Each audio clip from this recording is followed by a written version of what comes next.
بسم اللہ والحمد للہ والصلاۃ والسلام علی رسول اللہ اما بعد۔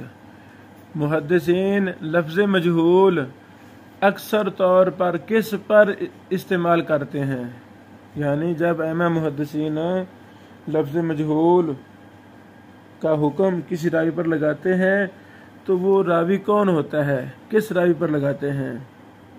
خلاصہ کلام یہ ہے کہ جس راوی سے بیان کرنے والا ایک ہو اور اس میں جرح و تعدیل بھی ثابت نہ ہو تو اکثر طور پر محدثین اس راوی کو مجہول کہہ دیتے ہیں۔ دوبارہ پھر ایسا راوی جس سے بیان کرنے والا صرف ایک ہو اور اس کے بارے میں جرح و تعدیل بھی نہ ہو تو اس کو محدثین مجہول کہہ دیتے ہیں۔ اغلب یہی ہے، اکثر طور پر یہی ہے۔ اللہ اکبر۔ بکثرت ہم یہ لفظ مجہول کا کتب جرح و تعدیل، کتب علل وغیرہ میں پاتے ہیں۔ یہ مطلق لفظ لکھا ہوتا ہے مجہول، نہ ہی مجہول العین کی وضاحت ہوتی ہے نہ مجہول الحال کی۔ تو اب ہم کچھ تفصیل یہاں نقل کرنا چاہتے ہیں۔ پہلی بات، ماں قبل بھی اس پر ہم نے بحث کچھ کی تھی۔ امام خطیب بغدادی رحمہ اللہ کے حوالہ سے الکفایہ صفحہ نمبر 89 ہے 89 ہے کہ جہالت ختم کرنے کے لیے کم از کم ایک راوی سے 2 بیان کریں یا 2 سے زیادہ، اور وہ علم کے ساتھ مشہور ہوں۔ اس قاعدے پر ہم نے پیچھے کوئی تفصیل سے بات کی تھی۔ تو اب امام خطیب بغدادی رحمہ اللہ کے لفظ جہالہ سے مراد کیا ہے؟ جہالت حال ہے یا جہالت عین ہے؟ تو یہاں مراد جہالت عین ہے۔ پھر امام خطیب بغدادی رحمہ اللہ نے محمد بن یحییٰ زوہلی سے بیان کیا، اذا روى عن المحدث رجلان ارتفع عنه اسم الجہالہ، جب کسی محدث سے 2 راوی بیان کریں تو اس سے جہالت کا نام ختم ہو جاتا ہے۔ وہی پچھلا حوالہ۔ یہ دلیل ہے کہ مجہول وہ راوی ہے جس سے ایک ہی بیان کرے۔ جس سے 2 راوی بیان کریں اس کو مجہول نہیں کہتے۔ اگر 2 راوی بیان کریں تو اس سے تو جہالت کا نام ختم ہو جاتا ہے۔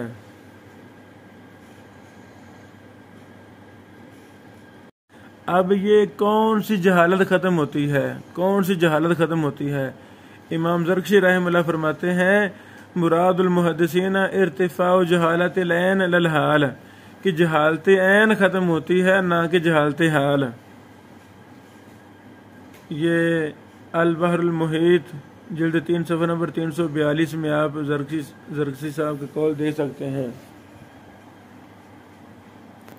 اسی طرح امام تقی الدین السبکی رحمہ اللہ نے وضاحت کی ہے کہ لفظ مجہول محدثین کی کلام میں اکثر طور پر جہالت عین پر بولا جاتا ہے۔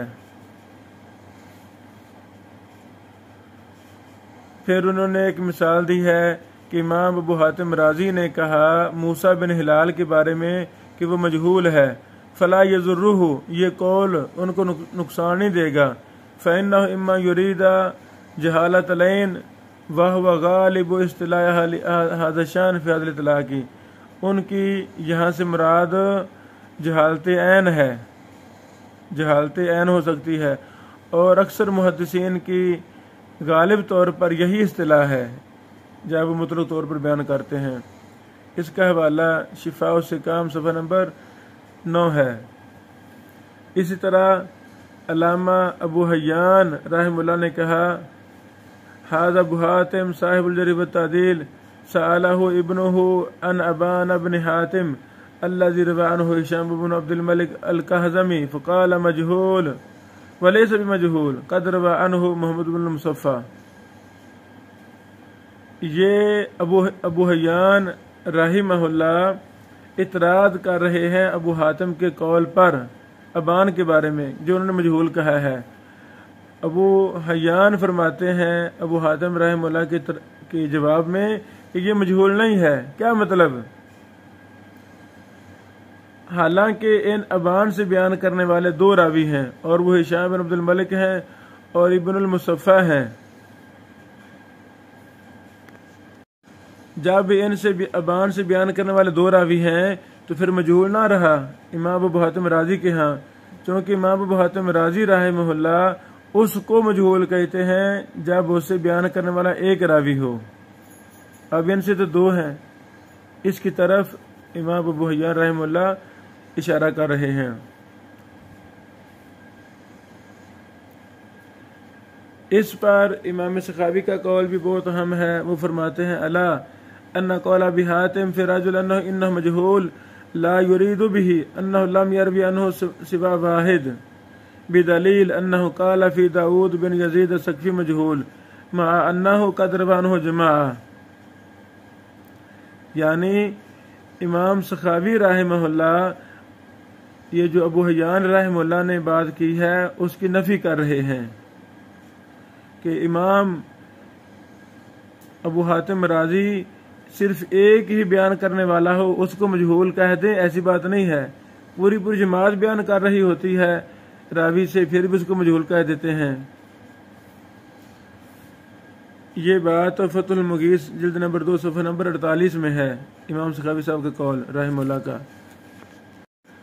یعنی عام قاعدہ تو یہی ہے کہ محدثین اس کو مجہول کہتے ہیں جس سے بیان کرنے والا ایک ہو، لیکن اس سے امام ابو حاتم رازی مستثنا ہے۔ امام ابو حاتم رازی اس سے مستثنا ہے، وہ لفظ مجہول اس پر بھی بیان کر دیتے ہیں جن سے ایک جماعت نے روایت کیا ہو۔ مولانا عبداللہ لکھنوی حنفی رحمہ اللہ نے بھی اسی موضوع پر بحث کی ہے اپنی کتاب عرف و تکمیل میں، صفحہ نمبر 229 ہے کہ جب محدثین کسی راوی میں مجہول کہہ دیتے ہیں اور کسی راوی کو ابو حاتم رازی بھی مجہول کہتے ہیں تو ان میں فرق ہے۔ لکھنوی صاحب فرماتے ہیں ان میں فرق ہے۔ اکثر طور پر محدثین لفظ جہالہ سے مجہول العین مراد لیتے ہیں کہ اس سے صرف ایک ہی بیان کرنے والا ہے، لیکن ابو حاتم رازی اس سے جہالت وصف مراد لیتے ہیں۔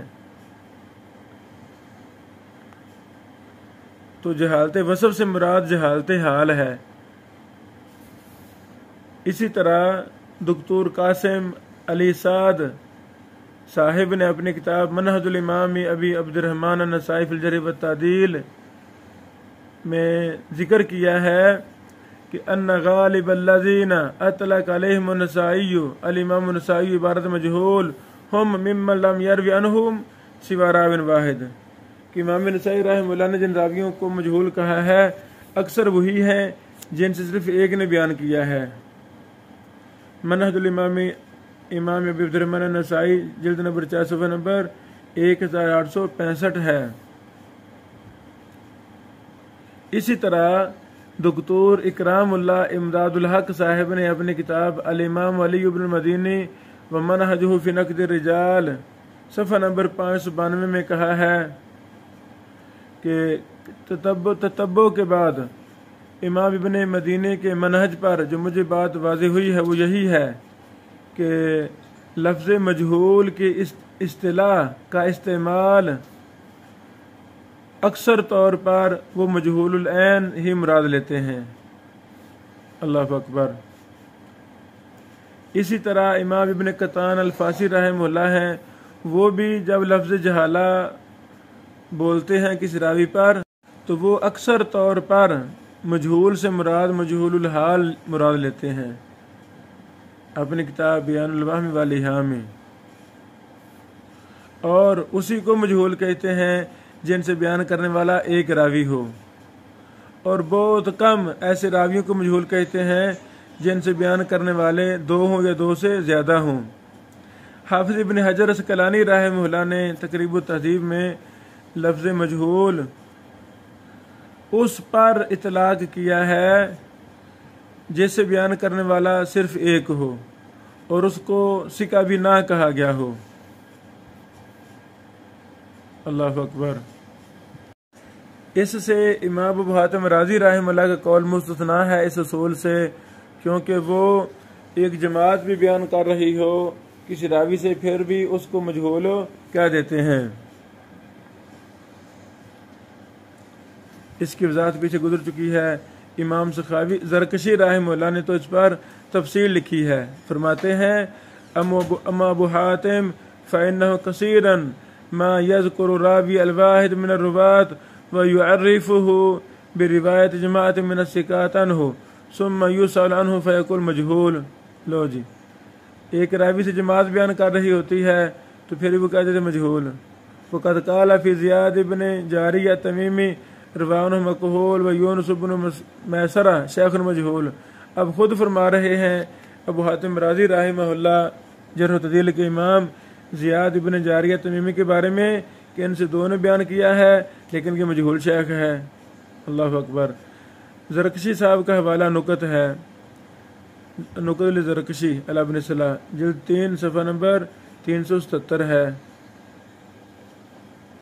یہاں ایک اور بات بھی، میزان الاعتدال لذہبی میں جب ہم لفظ مجہول دیکھتے ہیں اور مجہول